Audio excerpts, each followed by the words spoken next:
A Bel e o Sandro, do Hoje é o Primeiro Dia de Nossas Vidas, e o Ralph, do filme A Transformação de Canuto. Como é que eu pensei a dinâmica aqui, né? Pra gente começar. Vou fazer algumas perguntas, acho que uma pergunta para cada um dos diretores dos respectivos filmes. E aí a gente depois abre para uma rodada de conversas, tá bom?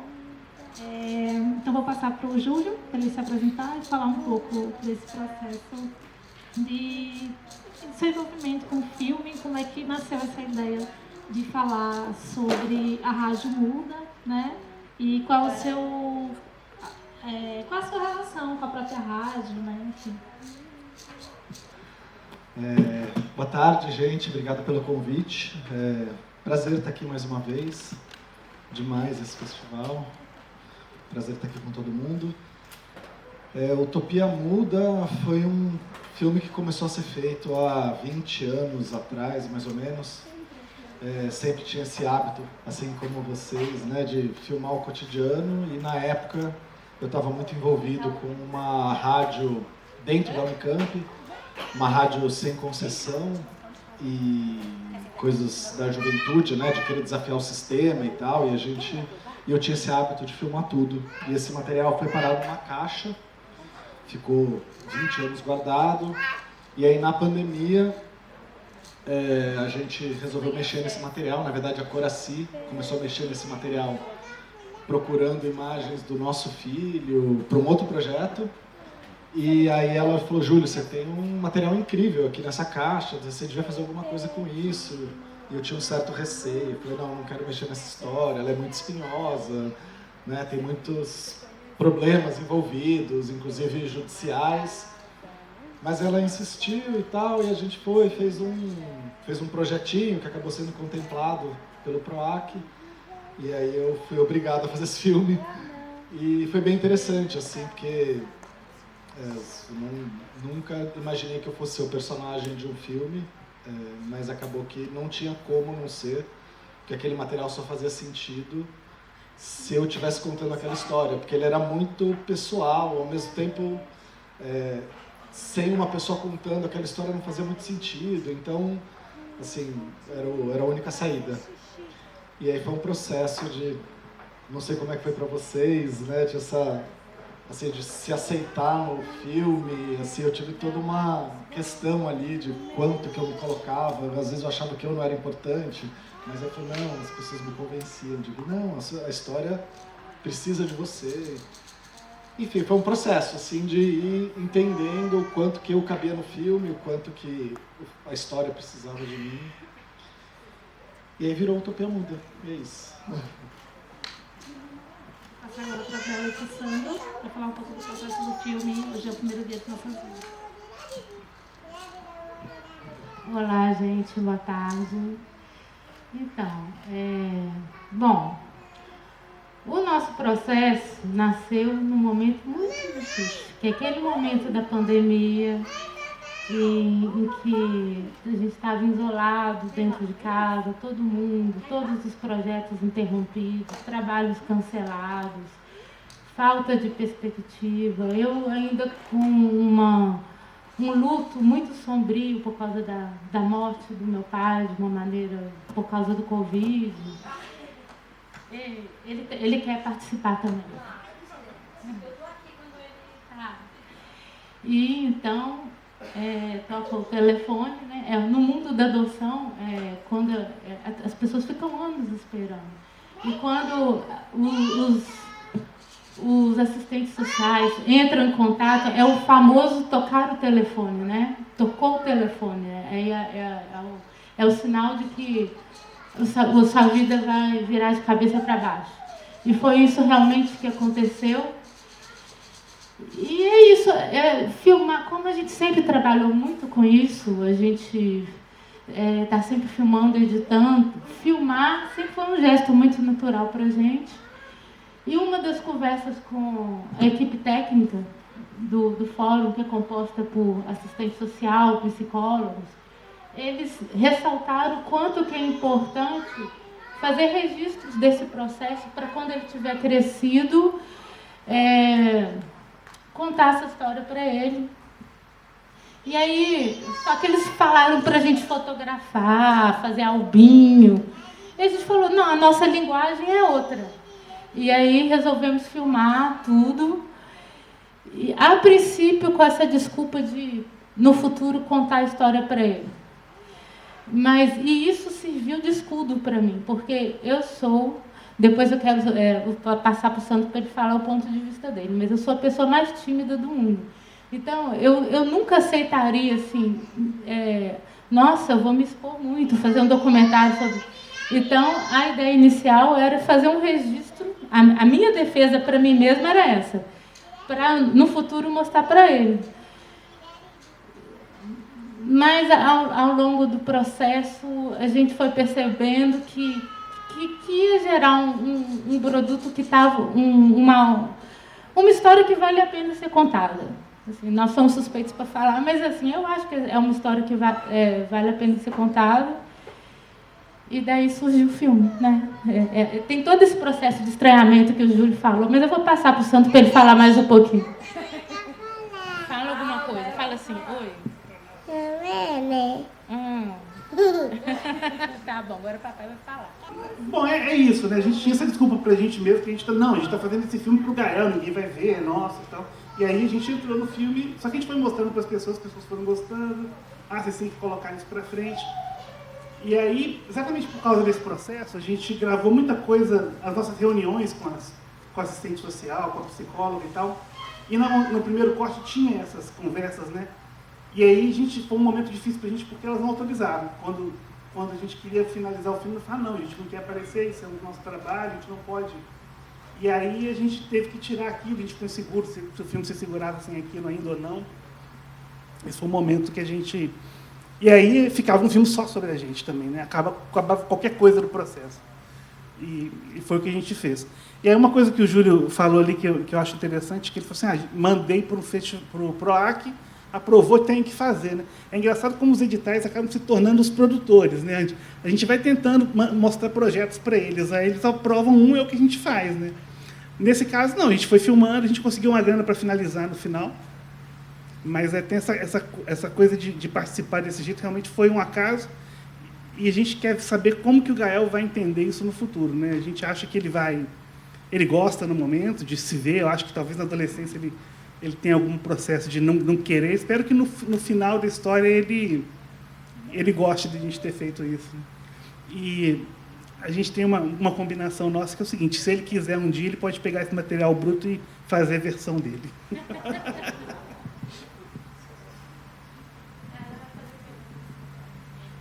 O Ralph foi roteirista e diretor de fotografia, é isso? Do filme. E é personagem também, né? Eu queria, Ralph, se você puder, falar um pouco desse processo do roteiro, né? É um filme impressionante no sentido de ficção, documentário, né? E se você puder falar um pouco sobre isso e como é que foi sua participação enquanto personagem também, os desafios, né, de estar em cena também. Aguchevete pamempe, nyundikaru paju, chererama verapotu. Saudações a todas e a todos. Meu nome é Ralph Ortega e, bom, esse filme a gente começou a gravar em 2016. Começamos a gravar, foi aprovado esse projeto. E,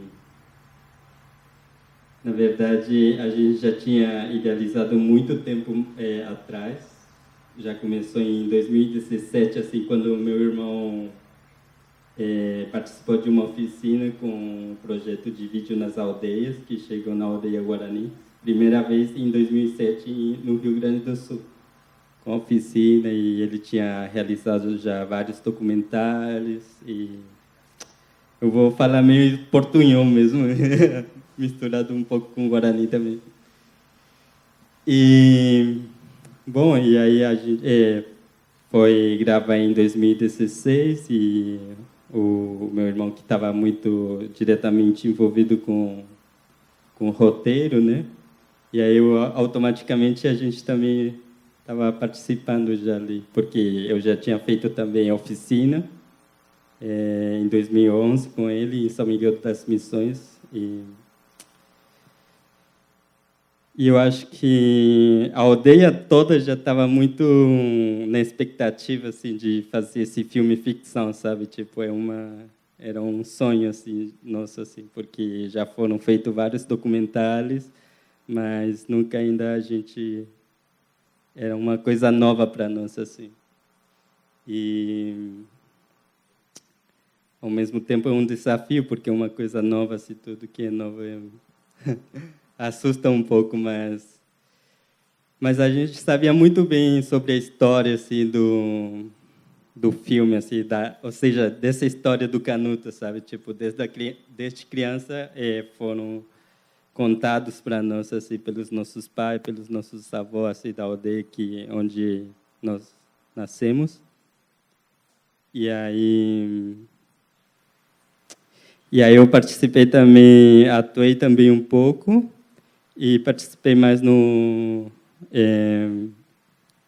desenvolvimento do roteiro também, que já tinha escrito para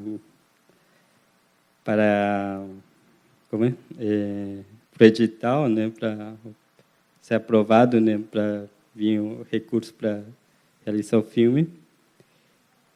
E só que ao mesmo tempo foi mudando muito assim durante o processo assim o roteiro assim, porque tipo no princípio o roteiro era assim entrevistar o meu avô, né, minha avó e meu avô, e depois a gente tinha que mudar isso também porque no meio das rodagens meu avô faleceu, né, e aí essa parte também a gente mostrou no filme, né?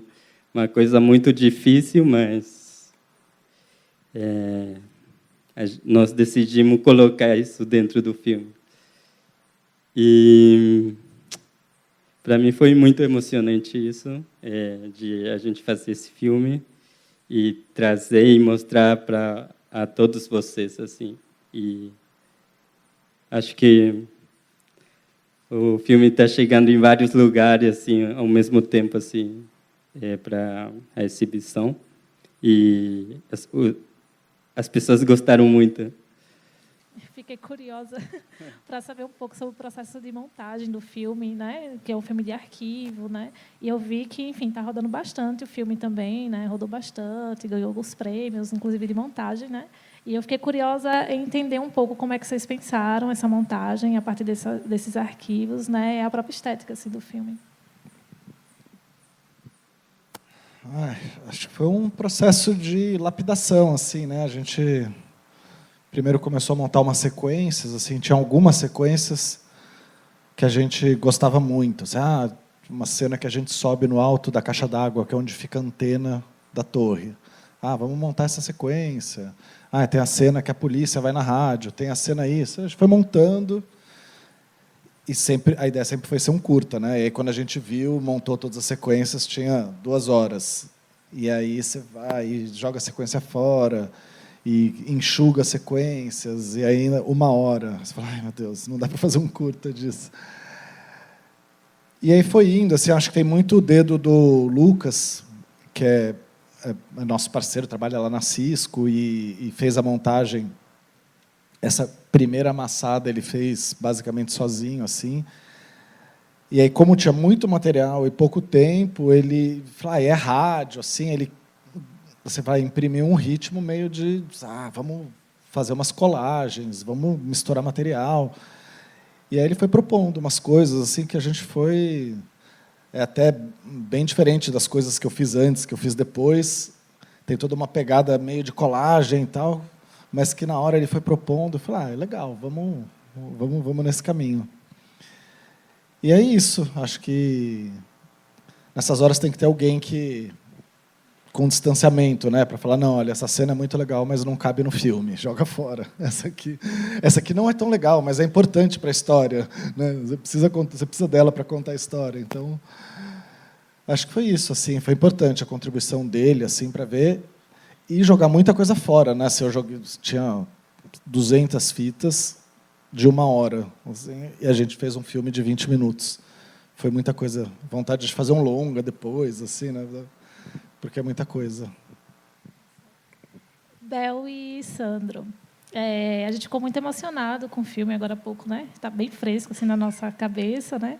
E eu fiquei pensando sobre esse processo do depois, né? Aí tem a expectativa que vocês falam, né? Vários momentos vocês falam, ai, como é que vai ser? E ele vai aprender a tocar piano, né? E outros instrumentos.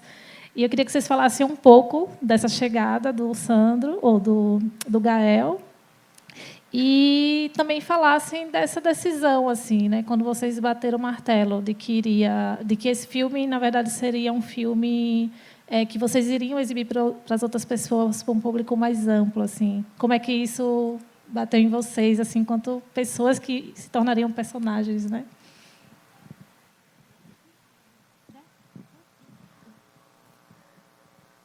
Bom, eu vou até começar pelo processo de montagem, que foi quando a gente decidiu qual história a gente ia montar, né? Porque a gente não tinha um roteiro, foi um processo completamente... Foi um registrando, tinha aquela maçaroca de coisas.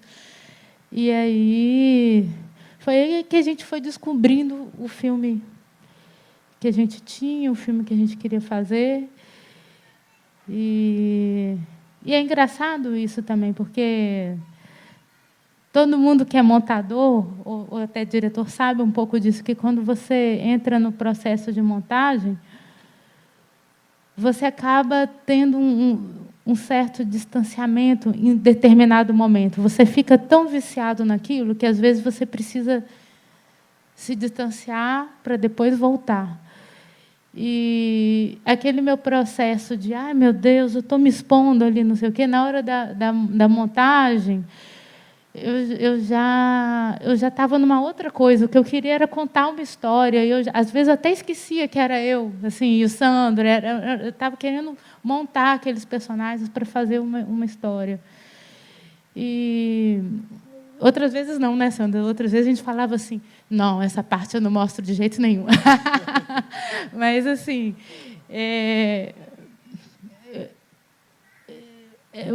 a gente decidiu mesmo que ia virar filme por uma decisão de fora para dentro. A gente ganhou o PROAC e aí a gente falou assim, nossa, então a gente vai ter que entregar mesmo esse filme. E aí não tinha mais volta. Tinha um deadline, né? Assim, a gente correu, fizemos um primeiro corte corrido, não, tem que montar para poder mandar. Aí mandou, aí ganhou, pô, agora tem que fazer direito, né? Não, mas a verdade é que a gente foi descobrindo aquela história, né? E tem uma outra pergunta que ela fez do processo pós-chegada de Gael. Fala um pouco disso também. Eu não entendi direito exatamente o que você está... Em alguns momentos do filme, a gente entendia a expectativa que vocês tinham da chegada do Gael em casa, né? Você falou sobre, eu tenho vários planos, ele tocar piano e outros instrumentos, né? Então, quando ele chegou de fato, que ele foi crescendo, como é que foi isso? Tem uma coisa engraçada, né? Tem uma professora nossa de faculdade, que é a nossa amiga até hoje, e aí a gente mostrou o filme para ela durante o processo, né? E aí ela mostrou para a gente uma coisa que a gente não tinha visto no filme. Isso acontece às vezes também, né? Ela falou assim, você fala aquilo lá, que ele vai ter aula de tal, e no final vocês fazem uma montagem com ele, tocando piano, batendo no tambor. Vocês realizaram aquilo. Eu falei assim, nossa. Aí que caiu a ficha que a gente tinha feito isso. É engraçado essas coisas, né? Aconteceu naturalmente aquilo. Claro que a gente agora a gente está tentando apresentar os filmes para ele, né? Tem as tranqueiras, mas ele vê Tim Burton, ele vê Miyazaki, a gente tenta fazer ele ver as coisas legais, né? E conversar com ele sobre isso. Esse processo nosso de tentar levar ele para o nosso mundo, né? Ele é muito... Quer falar? Não, desculpa. Não, pode ir, é isso mesmo. Não, mas eu só queria acrescentar, porque a gente cria essa expectativa de como será e tal, mas uma das nossas preocupações foi não romantizar o depois, porque, mesmo que tenha sido com humor, a gente não quis colocar peso, mas não é fácil, é uma quebra de expectativa mesmo, você começa a se identificar como uma nova coisa. Você vira uma nova configuração de família, você vira... E é uma loucura. Você começa a enxergar o mundo de outra forma, com outras preocupações, de outro ponto de vista. É incrível, mas é pirante também. Então, eu acho que o que a gente tentou não ir para esse lado de romantizar,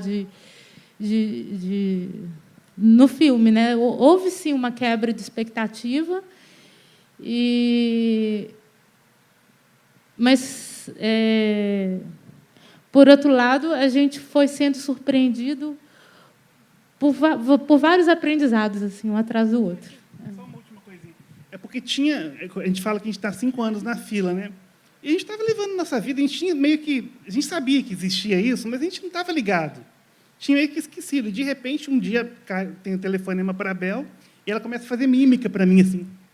E eu não entendendo porra nenhuma. O que está acontecendo? Ela fazendo umas mímicas. O que é isso? Ela desligou e falou assim, chegou o nosso filho.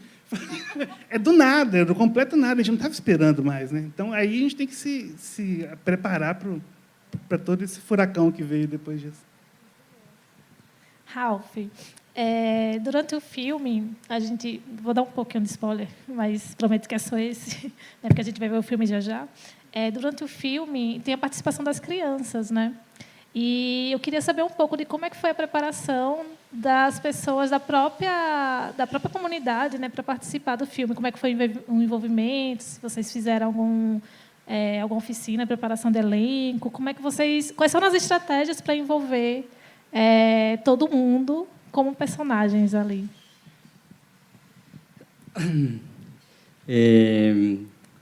A gente já tinha feito algumas reuniões assim na comunidade e um mês antes da rodagem nós fizemos reunião assim para comunicar para as pessoas da comunidade se podia fazer esse filme dentro da aldeia, né, sobre a história do Canuto. E todo mundo gostaram, assim, todo mundo que tipo já falavam assim dentro. Até tem esse pedaço da reunião no filme que vocês vão ver depois, que todo mundo ficou meio emocionado com essa notícia de que vai ser um filme feito pelos próprios Guarani, sabe? Finalmente, assim, tipo. E acho que todo mundo já conhecia muito a história e tipo. Não sei, foi acontecendo assim meio naturalmente, assim, tipo... E aí todo mundo já sabia, um mês antes de vir a equipe técnica de filmagem, tipo, já sabiam, as crianças também já estavam um pouco dentro. E também, antes a gente já levava também para mostrar alguns filmes, documentários de vários povos indígenas aqui do Brasil. A gente mostrava as crianças, os personagens das crianças de outros povos indígenas do Brasil, né? Produzido pelo Vídeo nas Aldeias. E aí, tipo, eles já sabiam como tipo, aparecer na frente da câmera, assim, tipo, ou aparecer no telão, assim, sabe? Tipo, não sei. E durante a filmagem, antes de acontecer mesmo as filmagens, mesmo assim, a gente colocava também, filmava a aldeia, depois colocava e gostavam de... Depois teve, né, um dia para fazer essa coisa de... Como se chama mesmo? Escolher as crianças, quem que ia ser o... Isso, sim. E aí isso foi decidido um dia antes que ia ser a escolha, né? E aí, tipo, juntamos todas as crianças da aldeia que queria participar, sabe? Tipo, aí apareceu, a gente não sabia que aquele menino ia entrar no filme, sabe, antes. E aí apareceu o Álvaro, né, que ganhou o prêmio de melhor ator lá em Festival de Gramado, esse menino. É muito, não sei, uma coisa muito boa. Muito bom. eu fiquei pensando muito sobre assumir, de fato, esse lugar de personagem quando a gente está sempre atrás das câmeras, né? A gente está ali fazendo nossas narrativas, pensando nos nossos roteiros, né? E como é um processo interessante também se ver na frente das câmeras e, ao mesmo tempo, se autodirigir, assim. Como é que se dá essa relação da gente saber que nós vamos estar ali, né, na frente, e de repente a gente tem que se autodirigir mesmo, né? Saber como é que a gente vai se colocar ali. Se vocês puderem comentar um pouco sobre isso.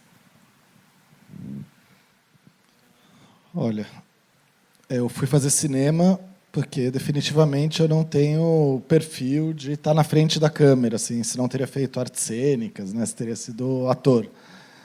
Mas ao longo do tempo, assim, fui descobrindo que para fazer um cinema autoral, para fazer documentário autoral, de alguma maneira, todo filme que você faz, mesmo que não seja sobre a sua própria história, você tem que estar lá também, né? Você que está contando essa história. Então, de alguma maneira, a gente vai aprendendo isso. Falar, como é que eu vou contar essa história, né? Como é que é o meu ponto de vista sobre isso? E acontece que alguns filmes a gente está mais lá e outros filmes a gente está um pouco menos, mas eu sempre vejo hoje como os filmes que eu mais gosto são aqueles filmes que eu sei quem que está contando aquela história, mesmo que a história não seja sobre o diretor, mas eu quero saber o que esse diretor está querendo me contar. Isso, por incrível que pareça, isso foi um aprendizado para mim, assim, não está dado. Então, quando eu fui fazer Utopia, eu estava nesse processo de descoberta. Falei, bom, tá bom, eu sei que eu tenho que contar essa história, mas eu preciso estar nessa história, né? Eu preciso aparecer nessa história. Então, é todo um processo que você vai elaborando e, ao mesmo tempo, aceitando a sua participação. Tem que perguntar muito para os amigos, para as pessoas que você confia, se, né, é isso. Ai, puta, será que eu não estou me expondo demais? Será que eu não estou fazendo um filme autopromocional? Todo esse tipo de crise que surge quando você resolve fazer um filme em que você está nele. Mas eu achei interessante. A gente já tinha passado por um processo parecido, porque a Coraci tinha acabado de fazer o Limiar, assim, que passou por todas essas questões. Então, e a gente discutiu muito sobre isso. Então, foi assim, Utopia é bem mais de leve nesse sentido, né? Assim, eu estou lá, mas é um julho de 20 anos atrás. É isso também. Chegou um momento que nem era mais eu ali, era uma história que eu estava contando, e acho que isso foi um processo. Respondi a pergunta?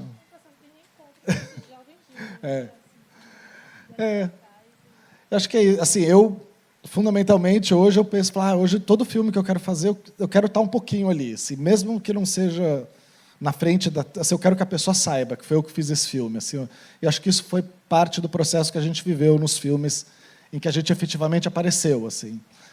Falar, eu não consigo mais fazer um filme sobre alguma coisa que poderia ter sido feito por outra pessoa. Assim, não, isso foi um processo legal de ter vivido.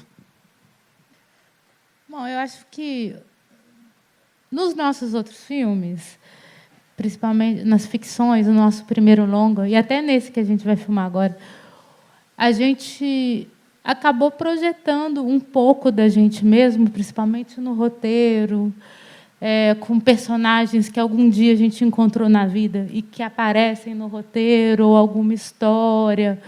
A gente acaba projetando um pouco da gente naquilo que a gente faz, né? Claro, isso faz parte. Agora, eu nunca imaginei que eu ia me expor tanto dessa maneira, dentro da minha casa. E eu acho o seguinte, vendo hoje o filme, eu penso assim, gente, eu devia ter me dirigido um pouco mais. Não, que, na verdade, foi uma coisa tão assim... Eu realmente me defendi com essa coisa de que estou fazendo isso para depois mostrar para o Gael. Assim, e aí, hoje eu olho e falo assim, meu Deus, como que eu apareci descabelada desse jeito? Eu devia, pelo menos, ter penteado o cabelo.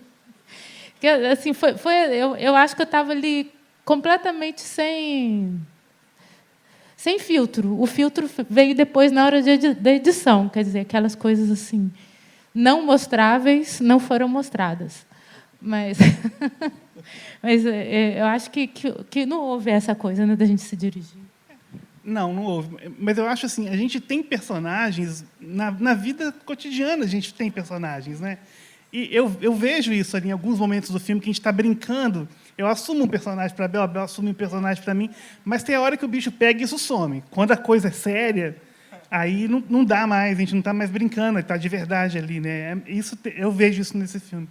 E eu lembro de um momento que esse momento a gente não conseguiu filmar, porque foi tão assustador, porque apareceu uma coisa na boca do Gael, e aí havia o risco de ser um câncer, de ser uma coisa perigosa, e a gente passou, acho que umas 2 semanas nisso, a gente não filmou uma cena, desesperados, né? E aí era uma casquinha que ele tinha ficado presa no céu da boca, um dia saiu, e acabou essa história, do nada, assim.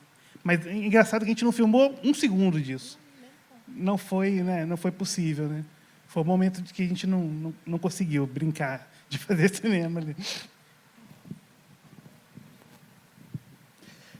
Eu acho que, não sei, às vezes eu não sabia que eu estaria dentro do filme, sabe?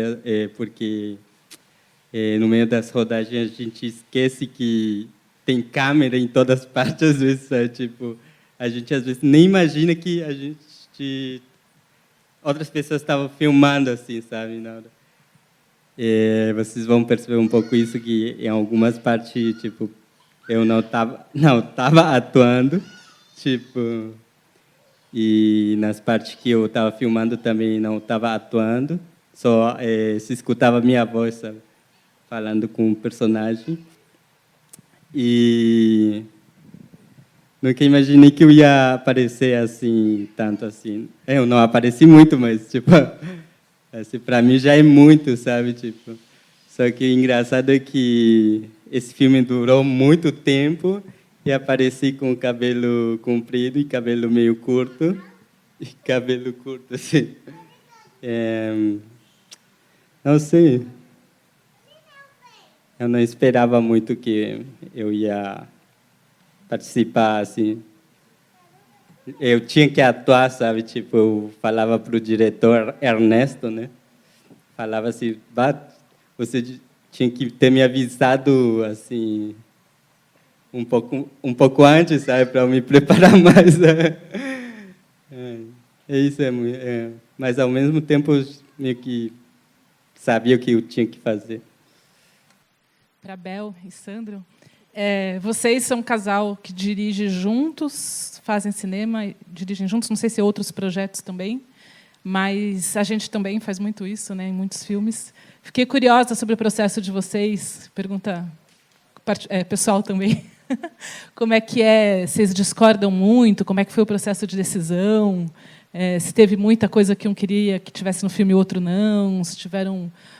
enfim, como foi esse processo de compartilhar as decisões da direção nesse filme e até em outros também, sei lá, como é que vocês fazem essa dinâmica juntos? É engraçado, nesse filme eu não sinto falta de nada, acho que não... Nos filmes de ficção, a gente está agora entrando em pré-produção semana que vem, para filmar em janeiro. Aí a gente tem que entrar em muitos acordos antes. A gente geralmente fotografa também, dessa vez a gente está com um fotógrafo, então a gente tem nossos acordos e tem um fotógrafo que desempata com as nossas dúvidas e tal. Mas se a gente não for assim para o set, a gente vai perder tempo, vai perder dinheiro, não vai conseguir fazer o que a gente quer, né? Então tem que entrar nos acordos antes. E a gente tem 2 coisas, né? A gente tem, assim, se um tiver uma ideia na hora e quiser muito fazer, pode. E também tem o poder de veto. Não, isso de jeito nenhum. São nossos 2 poderes que a gente usa e a gente vai se equilibrando assim. Eu acho que você foi bem completo, porque na hora do set tem toda uma equipe ali. Então, é muito chato a equipe ficar esperando o casal se decidir. Vocês sabem disso. Eu também quero saber do processo de vocês. Mas então a gente tem essa coisa de se preparar muito antes, de fazer uma decupagem, discutir cada take, cada plano. E geralmente tem esse processo a 2 e a gente vai dividindo com a equipe. Os atores na ficção são nossos principais parceiros de criação. Durante os ensaios a gente muda muito o roteiro, acaba mudando, tudo muda. Agora a gente tem um parceiro incrível na fotografia, que veio para nos provocar e nos desestabilizar, porque a gente sempre achou assim, nós somos fotógrafos, como é que nós vamos trabalhar com fotógrafo, nós vamos ser super chatos com ele. E o contrário, ele vem e nos provoca, e aí o negócio cresce muito. Então, é isso, a gente tenta planejar muito antes, porque a gente sabe que na hora é chato a gente se desentender. E aí a gente tem essas duas regras, que é, se a gente der uma pirada, quiser fazer uma coisa diferente, pode, mas o outro tem poder de veto também. Saiu agora. Agora, tem um filme, um curta nosso de 2002, que tem uma cena que eu sofro até hoje, porque o casal estava dançando, eles caem no chão e olham para o céu. Eu queria deixar aquele céu. Um tempão, a Bel não deixou, cortou. Eu sofro até hoje com isso. Pior que hoje em dia eu concordo com ele. Na época eu falei assim, não, vai quebrar o ritmo, não sei o quê. Hoje eu falo assim, nossa, ele tinha toda a razão. E vocês dois? Fala um pouco. A gente passa por várias questões, né? Acho que é um dos grandes dilemas de se dirigir junto, ainda mais sendo um casal, né? Como é que você, quando um quer uma coisa, o outro quer outra. E aí a gente ter uma figura que desempata sempre foi importante, né? No nosso caso, como a gente só faz documentário, é a montadora. Aí a gente tem a Luísa, assim, que é uma super parceira. E aí várias vezes a gente eu quero uma coisa, agora você quer outra. A gente olha para a Luísa, ela balança para um lado ou balança para o outro. Mas a gente está num processo, né, fazendo um filme novo agora, que a gente também está começando, pela primeira vez a gente está começando a ter umas regrinhas, porque antes era meio intuitivo, aí quando um ficava muito bravo, o outro cedia, e vice-versa, tal. Mas aí agora já estamos velhos para ficar discutindo, né? Vamos criar umas regras para o processo ser harmônico e tal. E uma das regras era como é que é? Se um quiser fazer alguma coisa e o outro discordar, faz. E aí, no final, a gente vê se, na montagem, se cabe ou se tira. Mas, a princípio, o outro não vai tolher. Assim, não gostei, não pode. Tipo, qual que era a outra regra? Eu achei parecido. Até é que, no nosso caso, como é na montagem, é um pouco mais fácil de que não sendo decisões imediatas, né? Assim, acho que, durante as filmagens, esse filme que a gente está fazendo agora foi um filme bem observativo de um processo, de uma candidatura de uma pessoa vereadora. E aí, assim, você está correndo atrás do fluxo, né? Assim, a decisão ali. Mas na montagem, acho que é o que o bicho pega mais. Aí ficou parecido, porque eu acho que tem isso que a gente propôs. Então, você quer montar essa cena desse jeito? Eu acho que vai ficar horrível, mas uma montagem a gente vê se dá certo. E também eu propus não, mas tem coisas parecidas. Tem tipo, isso para mim não dá. Então, eu tenho essa tem uma questão assim. Essa aqui não adianta, essa eu não vou discutir. Acho que é o poder de veto, né? Assim, meu limite é esse. Demoramos 20 anos para chegar nessas regras. Oi, gente, boa tarde. Meu nome é Betânia Maia, eu fui uma das curadoras, também junto com Luciana, e grande elenco, Chiquinho, Carlos.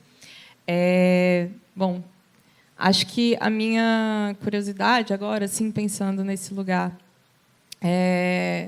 que vocês estão na direção, Ralph também trouxe um elemento que me fez pensar sobre isso, qual foi o papel do público enquanto vocês estavam pensando esses filmes?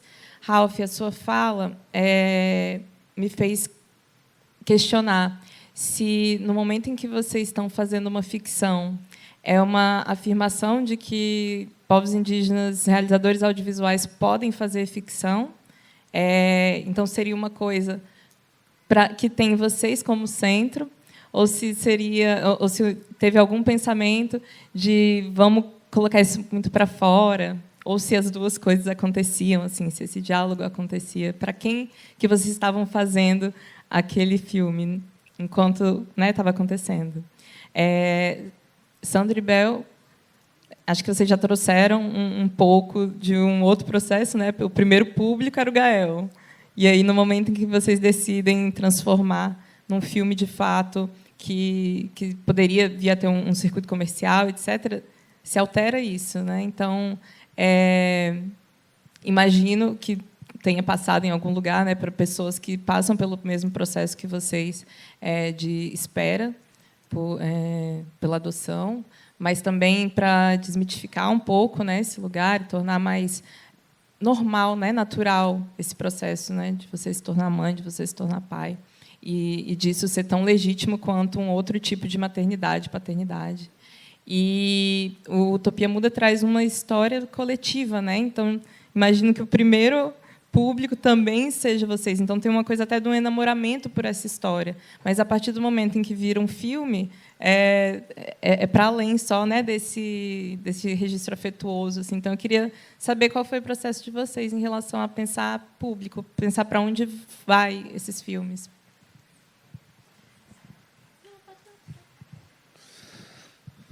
Bom, eu sempre fui daqueles que, quando escrevia projeto, falava: meu filme é para todos os públicos, todas as idades.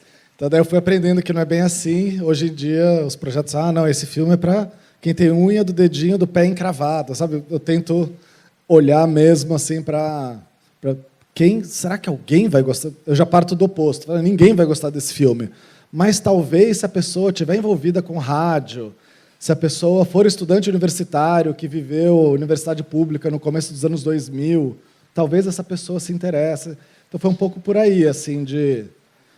eu acho que é um filme que vai dialogar com pessoas que têm essa afinidade bem específica, que é ter gostado de rádio, que já naquela época era uma coisa meio anacrônica. Tipo, a internet já estava chegando, o rádio já era um negócio para quem gostava de vinil, para quem gostava de ondas sonoras e coisas tecnológicas, mas é um tecnológico das antigas, assim. E foi interessante esse processo, porque aí o filme começou a circular e eu só recebo mensagem hoje nos Instagrams e quando rola em festival de gente que realmente, nossa, eu estudei na Universidade Federal de não sei da onde e a gente tentou fazer uma rádio. Aí o outro falou: nossa, lembrou a minha vida no campus da Federal de Minas Gerais. E era bem o que, assim, quando a gente começou a editar o filme, eu imaginei, assim, falei, só esse público que vai gostar, se é quem viveu uma experiência parecida. Mas foi um aprendizado, assim, de falar, realmente você escolhe o seu público e agarra nele, assim, que... Eu vou pedir para você aproveitar, porque não é só isso o filme, né? Ele chega num momento ali chega um momento que o seu filme discute a liberdade de expressão, como as coisas... A gente virou... Nós somos conservadores hoje, né? A gente está tentando salvar uma estrutura de país.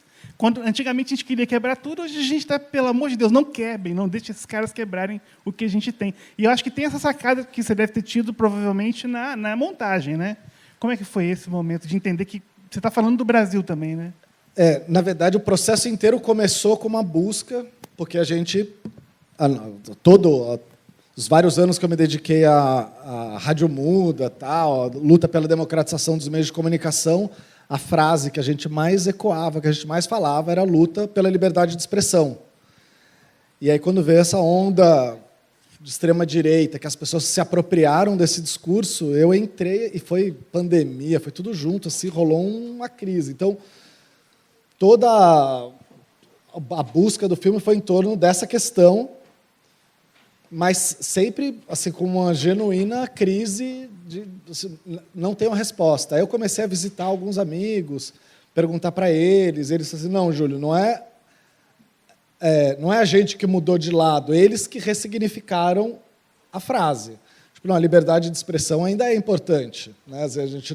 A gente não está defendendo outra coisa, a gente continua defendendo a liberdade de expressão. Eles que douraram o nazismo deles com essa frase. Então, foi um pouco assim, o filme tenta mostrar um pouco essa crise, né, de que a gente estava lutando por uma coisa e virou outra, mas sempre teve essa busca, assim, de entender que o que a gente fazia era, não é que em algum momento eu achei que a gente falou, nossa, será que a gente estava lutando pela liberdade de expressão e de repente essa nossa luta gerou uma liberdade de expressão irrestrita que deu nessa merda. Essa era a minha crise. Falei, puta, deu tudo errado. E tem uma semente lá, tem os caras meio nazistas lá querendo falar mal de judeu lá, né? Tem isso lá, tá lá atrás também. Mas é isso. Agora... Que tem uma cena no filme dele que E lá em 2000, em que ano que é aquilo? Em 2002? Aquela cena deve ser 2003, 2004. Já tem um cara lá que está discutindo, não, por que eu não posso falar mal de judeu na rádio? É a liberdade de expressão. Já estava lá essa história, né? Já estava, e a gente já estava lá dizendo que não pode. A rádio é livre, tem liberdade de expressão, mas isso não pode. Você ultrapassa. Tem que ver o filme amanhã, que horas? 12h30. Mas é isso, a crise do filme, né? Assim, o filme tem esse dilema.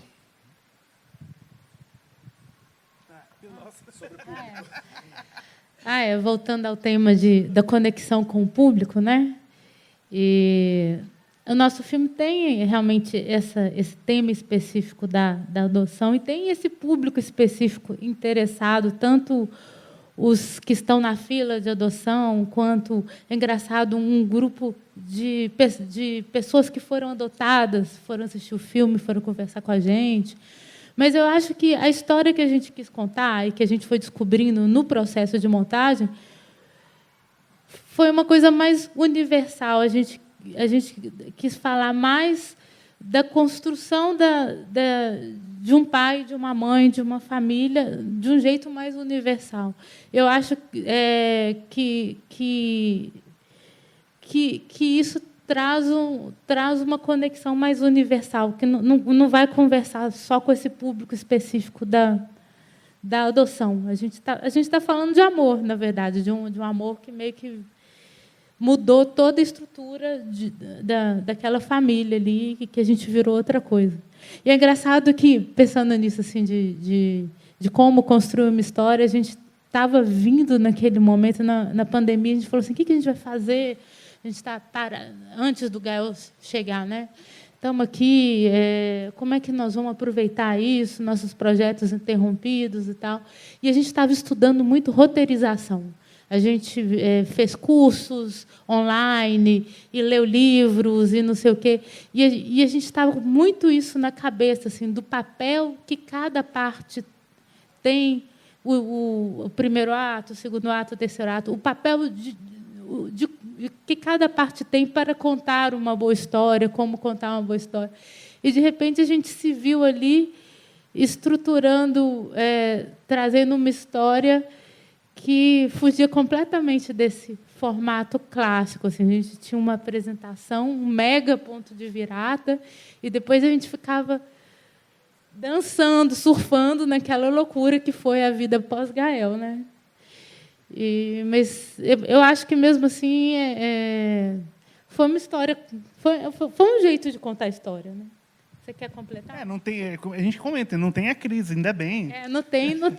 Tem até isso no filme, né? Que a gente não tem o low point.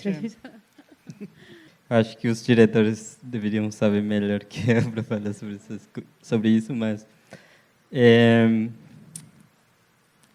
a gente tinha, ou seja, o público. A gente pensava mais no público não indígena, né? Tipo, ao mesmo tempo, ou seja, é para todo o público, assim. Mas a gente sempre falava para o Ernesto, né? Não esqueça que tu é antropólogo, né? Tipo pensa em outras pessoas que não levam muito assim, que não fique, ou seja, muito complexo, né, o filme também. Mas eu acho que é para todo o público, assim, para os próprios mbiá, né? Tipo, a gente sabe muito bem que a gente tem a nossa própria forma de fazer filme, né? Nossa própria linguagem, né? Tipo, de fazer filme. Cine indígena, né? Que a gente considera cine indígena. A forma como a gente faz filme e narra. E eu acho que é para todo o público, assim, tipo, porque foi inspirado em filmes ficções, né? Tipo, a gente via assim desde sempre, né? Filme ficção e mas não queríamos fazer ficção assim muito fictício mesmo, assim, sabe? Tipo, se transformando em uma onça mesmo. Isso a gente já sabia que não queríamos fazer sobre isso, mas sim contar realmente sobre os relatos, né? Tipo, os relatos dos mais velhos, entrevistar as pessoas, e sabíamos muito bem que tipo era isso, sabe, que o roteiro já estava nos relatos assim, que a gente ia fazer só isso assim. E eu acho que o público, tipo, eu acredito que vão entender, tipo, não sei, vai entender um pouco, para entender mais sobre a cultura também, sabe? Sobre o nosso mundo Guarani. Não sei se é isso. Queria perguntar para vocês. Eu gostei muito de ser uma história muito pessoal, muito íntima e, ao mesmo tempo, muito engraçada. Assim. Vocês trouxeram com muita leveza. Como é que foi essa construção da... Não sei se foi deliberado. Quando que vocês perceberam que vocês tinham um filme que as pessoas davam... Todo mundo dá risada, porque hoje a sessão estava todo mundo se divertindo. Como é que foi isso para vocês? Assim, foi uma descoberta ou foi planejado?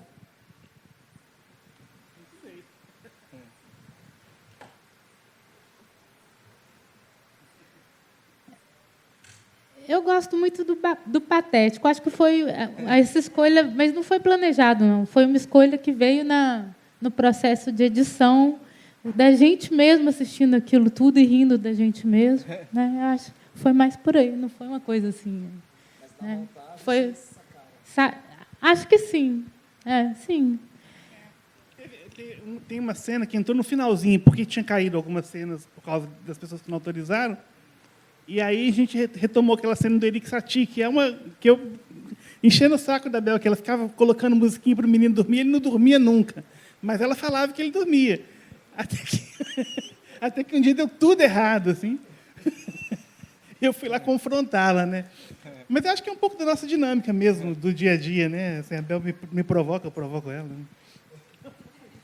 Né? Vocês não sabem o que é ser casado com essa pessoa. Né? Casos de família. Eu queria agradecer o Citronella, os organizadores, por valorizar a linguagem do documentário, por promover uma discussão como essa entre fazedores, né, pessoas que pensam histórias, roteiros, se expõem, né? Eu quero dizer também, agradecer a todos vocês. Eu vi o filme agora, de vocês, me impactou muito. E assim, não teve um momento que eu fiquei longe da história. Né? Eu estava colado na história. Quer dizer que o roteiro estava muito bom.